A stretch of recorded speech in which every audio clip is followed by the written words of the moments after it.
Hey guys, what's up? Adam Amokais here, and today we're talking about how you, a photographer, can start making money with your photography right now. I think one of the biggest myths in photography is that how much you get paid is correlated with how long you've been doing this. It doesn't really work like that. And one of the best parts about this career is that you can make money while you learn. You know, theoretically, you're gonna keep learning throughout your whole career, even when you're professional. But what I'm saying is when you're just starting out, when you're a beginner, when you're just learning, there are jobs for you too. And not all careers are like this, but it's important. You know, the most important thing is that you just get out there and you start shooting. Don't hold off, don't wait till you get this lens or wait till you have this thing and then you'll be good enough to shoot and make money. You're never going to get to that point. You're just kind of fooling yourself. So just get out there, start shooting. Don't worry about your gear. Your clients won't know the difference. And you might be thinking to yourself, why does everyone always keep telling me to just get started? And you know why? It's because it's important. It's the hardest part. It's because there's so many things that you can do wrong in photography, and you gotta kind of start learning those. You gotta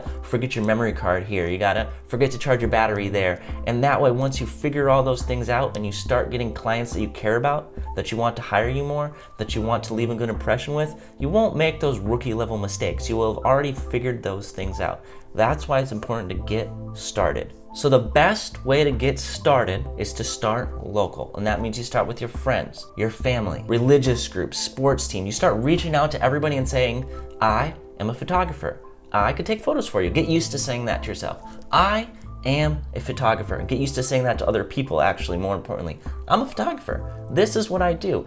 And you know what? That is all it takes. And some people kind of put a negative spin on it. They say, hey, just because you have a camera, you think you're a photographer. And you know what? I do think just because you have a camera, you are a photographer. That's all that matters to me. If you have a camera and you could do a good job and you care about what you're doing, then by all means, be a photographer. And it might feel weird at first to say, I am a photographer. You might not even believe it yourself, but keep saying it, keep telling people, and sooner or later, it will become reality. All right, so we said start local. So you're telling everybody that you are a photographer. Now, what jobs can you do for these people? What are some good entry-level jobs that can make you a little bit of money? You can shoot senior portrait, engagement photos, family photos, pet portraits, you know, things like that. Things that don't take that much setup and just involve having a camera and a good sense of what looks good and how to make people look their best in an image. And the key thing about all these jobs, you know, the underlying similarity is that people will pay for these types of photos. And in addition to that, people need a range of photographers to shoot these things. They don't just need the most professional, best person ever to take a picture of their pets. They just need somebody with a camera and a good eye to take a picture better than they can. So somebody hits you up, maybe it's a family friend, maybe it's a friend, maybe it's somebody you know from school, and they're like, hey, I want you to take a photo of, I want you to take my senior portrait, or I want you to take a picture of my dog. So how do you ask them to get paid? Well, it's actually pretty simple, and most people make it out to be a hard thing, but it doesn't have to be hard. And I understand it's stressful, nerve-wracking, makes you anxious. I get it. Those things happen, but the more you do it, the better you're gonna get at it. So just start doing it now. Like we said, just get started. And just as a side note, when you're getting started, I get it. You're gonna do some jobs for free. Like maybe your mom needs a photo of the family, you know, shoot that. Take the family photo, use it as something for your portfolio, something to show other people what you can do. And then when those people hire you, charge them. You know, like if you're, I don't know, your uncle's second cousin's sister wants you to take a photo of their 6 dogs on a beach party. First of all, sick job, just made it up, but sick job. But maybe do that one and charge them for that. But if your mom needs a photo for the Christmas card, yeah, maybe you can, you know, slip her a freebie. How much to charge? Well, you figure out how long is this shoot gonna take. Maybe it's gonna take an hour, then another hour to edit, and an hour of travel. So about 3 hours, and you wanna get paid X amount of money an hour.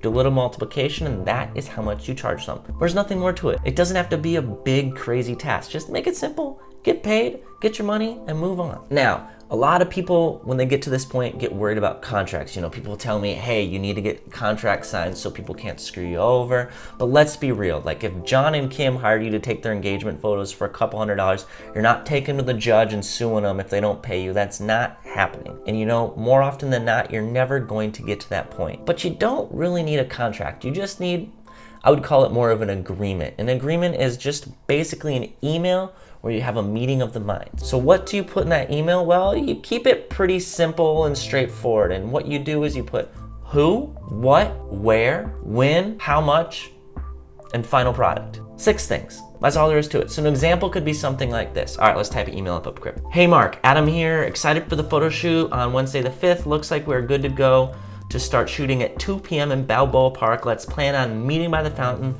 We'll shoot for 2 hours. All locations are in walking distance, so bring everything you need with you. Let's go ahead and do 100 before the shoot and then 100 after I turn in 10 edited images.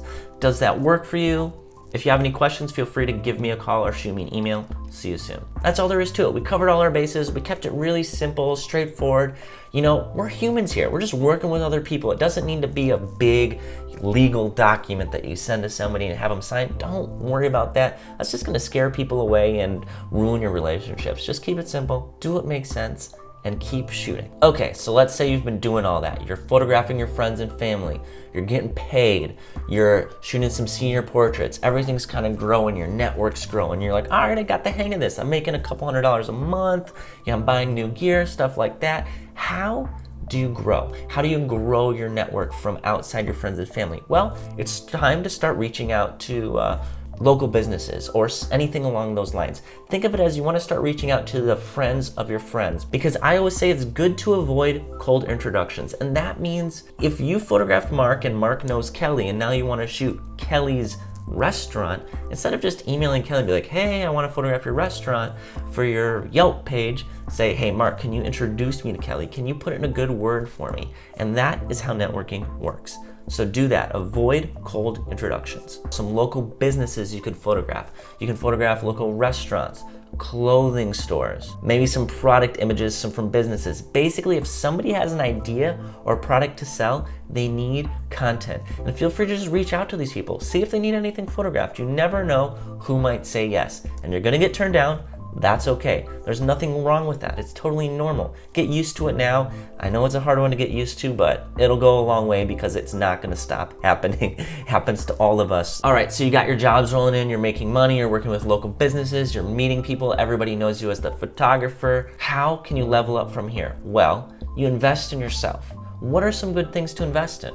First, top of the list, a website. And a website is an extension of your business self, not your personal self, your business self. So it'll tell people what you do, a little bit about you, and how to contact you. That's the 3 big things: portfolio, about page, contact page. And I'll go more in depth on this next week, so check back. We'll have a video and a blog about it. But that's all I'm gonna tell you for this week. That is very important, easy way to level yourself up, get a little bit more information out there about what you do.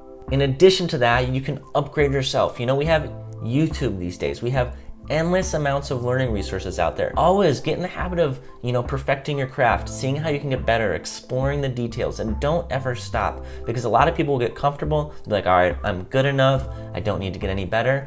That is wrong, that is incorrect, and that's a good way to kind of, get bored with your job. Don't do that. Be endlessly curious and always try to reach out and discover and learn more things about how you can be a better photographer. Now, while you're doing this, you might feel a little bit weird. You might feel like, hey, I feel like I'm kind of making this up along the way as I go. And you know what? You kind of are, and that's okay. But that's between me and you. You don't have to let your client know that. As long as you are being a good person, getting to work on time, and doing good work, you're going to do a great job at being a self-employed photographer. Actually, you can just do 2 of them and you'll be set as well. I don't suggest it, I don't do it myself, but I know that there are plenty of photographers out there that do that, and it works. That's all I got for you today. Just remember, you are good enough to get paid for your photography right now. Even though you might feel like, hey, this isn't my best work, I could do better, that's fine. Those things are true, and you know what? They're gonna stay true through your whole career. You're always gonna keep getting better and better, but that doesn't mean you can't get paid while you're learning. So get out there, start shooting, keep shooting, and make some money along the way. It's a really fun career. You can do a lot of different things with it. And if you are a photographer who has started their business locally and has some experience with these things, please leave a comment, share your experiences. We wanna learn from each other. It's a good community we've got going here. And yeah, that's all I got for you today. So thank you guys so much for coming by. I will see you next week when we talk about, what makes a good portfolio website. All right, take care guys, peace.